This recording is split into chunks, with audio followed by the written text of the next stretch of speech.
I think it's strange that we haven't heard anything about Trent Williams this offseason.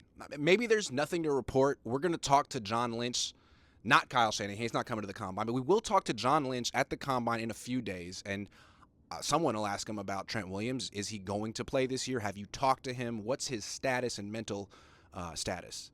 Because he's going to be 37. He missed the final 7 games last season with a bruised ankle, and his significant other had a stillborn. So tragedy, injury, and age. If he were to decide to hang it up this offseason, I wouldn't blame him. I don't think the Niners would either. Even though he signed that extension last offseason, you can't predict what's going to happen to you in life and how you're going to feel year to year about your profession. So possibly he comes back. Maybe he plays another season, but the Niners have to be prepared for life without Trent Williams. Whether that's this year, next year, or in the coming years, they have to be prepared for the Trent Williams era to end at any minute. And that means drafting an offensive that means drafting a left tackle now. Because left tackles, offensive linemen in general, good ones, take a while to develop. Even Dominic Pooney should be better this year than he was last year. A lot of good offensive linemen weren't good their first year. Joe Staley wasn't great his first year. Then he went on to be one of the Niners' all-time greats. So they need to draft one this year. They're in position to take one with the 11th pick. They could trade up. They could trade down. They have to find the one they like, whoever that is. And I believe they will. They haven't taken an offensive lineman since Mike McGlinchey. That was not a good experience. They didn't like that. And I think some people feel that the McGlinchey experience has scared them away from taking an offensive tackle ever again in round 1.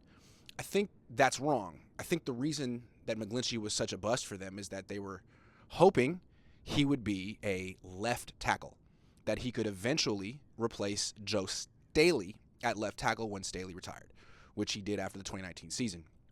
Turns out that McGlinchey was just a right tackle, and a pretty ordinary one at that. Although he is a starter in the NFL, he's a better player than Solomon Thomas, Javon Kinlaw, other first-round picks the Niners took and whiffed on. So he wasn't a complete miss, but he's a right tackle, and the Niners have shown that they can find serviceable right tackles who fit their scheme in round 5. So when it's time to replace Colton McKivitz, if they ever do, they seem to like him, they'll draft a guy in round 5. But when it's time to replace Trent Williams and it's time to start thinking about it, they're going to take a guy in round 1.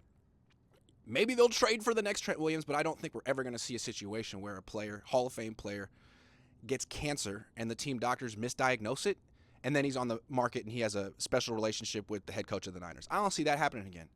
So you got to draft the next left tackle. You're not going to call up Howie Roseman and trade for Jordan Mailata. That guy's going to be on the Eagles forever.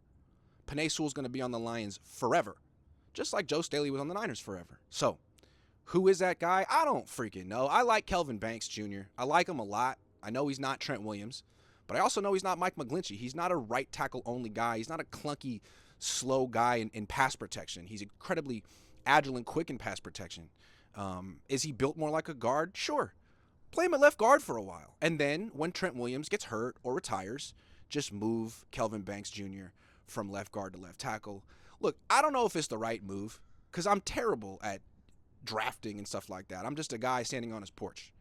But I've been covering this team for a long time. I'm pretty confident this is what the Niners are going to do, given their history. They take the left tackle position extremely seriously. We've heard Chris Forrester talk about it. Right tackle, you're not really protecting the blind side.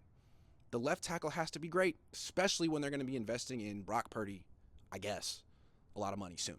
So we're going to see, I think, at the Combine this week. I'll be there. John Lynch will be there. The Niners, I bet you, are going to be checking out these offensive tackles really, really closely. They got to get one, and they got to get it right.